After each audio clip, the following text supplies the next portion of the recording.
De volta ainda em clima de comemoração muito especial.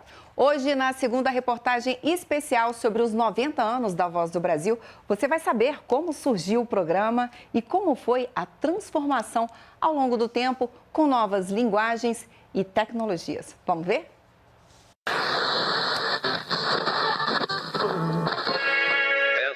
É a Voz do Brasil. Um som abafado, distante e muitas vezes com chiados. A qualidade da transmissão do rádio percorreu um longo caminho que se confunde com a própria história da Voz do Brasil. No começo, o noticiário exigia dos ouvintes muito mais que atenção com as informações, mas também boa vontade para compreender o que estava sendo dito. Neste trecho, veiculado em 7 de setembro de 1942, o programa foi apresentado diretamente do estádio de São Januário, no Rio de Janeiro, onde Getúlio Vargas comemorava o Dia da Independência. A bela praça de esportes do bairro carioca de São Januário, onde todos os anos têm sido realizadas as grandes concentrações de estudantes e do povo brasileiro para ouvirem o discurso alusivo à data magna do país. Naquela época se usava disco de acetato e a transmissão era em UHF, mesma frequência usada pelos radioamadores de hoje em dia. Quem conta essa história é o Leleco, que há 27 anos é operador de áudio da Voz do Brasil no Bloco do Poder Executivo. Naquela época se usava o acetato. O que era o acetato? Eram discos, só que o acetato ele é de vidro, né? Coberto com a resina. Então era muito difícil e frágil para lidar com aquilo ali. Logo depois evoluiu para o disco feito a gente chama de carnaúba, que era feita da cera de carnaúba. Então a Voz do Brasil evoluiu bastante, tanto no formato, como nas tecnologias, como na parte operacional. Hoje todo o material veiculado na Voz do Brasil está em formato digital. Basta um toque no teclado do computador e o áudio vai para o ar. Já a transmissão ao vivo do programa é feita via satélite, a partir dos estúdios da Empresa Brasil de Comunicação. As rádios de todo o país também podem fazer a retransmissão por meio de link da internet, diretamente do streaming da Rádio Gov. De segunda a sexta, Edmar, que mora na reserva extrativista Chico Mendes, em Chapuri, no Acre, acompanha a Voz do Brasil. É importante o programa Voz do Brasil, porque a gente fica informado de toda notícia da Voz do Brasil. Aí por isso é a coisa mais difícil eu perder, só se eu estiver viajando para outro canto. Mas eu chego, fico numa rede, ligo o rádio, quando é fé o pessoal estão gritando para eu ir jantar e eu escutando. Só vou depois que eu escuto a Voz do Brasil. As tecnologias também aproximaram a Voz do Brasil do público jovem. É possível ouvir a voz no Spotify ou acompanhar o trecho do Poder Executivo pelo canal Gov, seja no YouTube ou na TV aberta. A transmissão em vídeo permite que o ouvinte se transforme em telespectador e veja o rosto de quem dá voz ao programa de rádio mais antigo do país. E na era das redes sociais, trechos de entrevistas na Voz circulam em plataformas como o TikTok, usadas sobretudo por jovens e adolescentes. Eita, que o pessoal aqui é pontual, viu? Quando ainda era criança, Walter Lima alimentava o sonho de estar na bancada do programa de rádio mais antigo do país. Em 1996, Walter inaugurou o bloco do Judiciário no programa A Voz do Brasil. Quase 30 anos depois, ele continua à frente do programa. Estar na Voz do Brasil é o sonho de qualquer radialista. Eu tenho noção da importância de estar ocupando aí este espaço.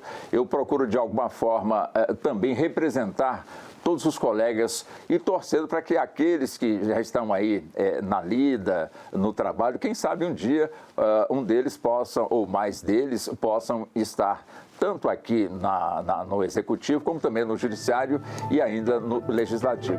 Durante 17 anos, Ayrton Medeiros esteve por trás dos microfones da Voz do Brasil no Bloco do Executivo, nas décadas de 1980 e 1990.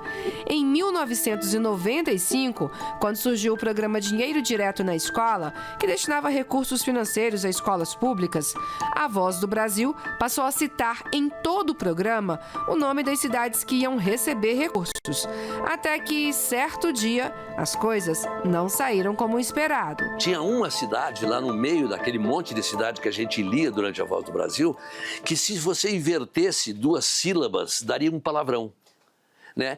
E eu comecei a brincar com eles, do cuidado que vai cair para ti isso aqui. Eu dizia a palavra do palavrão para ele. E ele, para de fazer a minha cabeça, não sei o quê.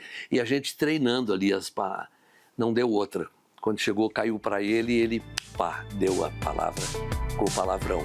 Em uma história cheia de vozes masculinas, as mulheres merecem um capítulo especial.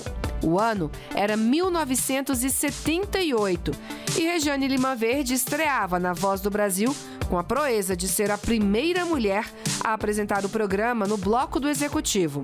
Mas a ficha só caiu bem depois. Eu só fui perceber isso bem mais tarde, quando as pessoas começaram, nossa, é você que fazia a Voz do Brasil, primeira voz feminina. Quando eu cheguei na minha cidade, que eu comecei no rádio na minha cidade, lá no Crato, né?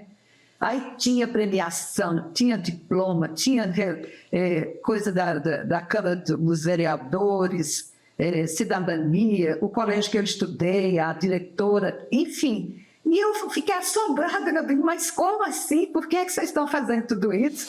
Regiane abriu as portas e várias outras vieram. Sula Seviles, Annelise Borges, Ellen Bernardes, Gláucia Gomes.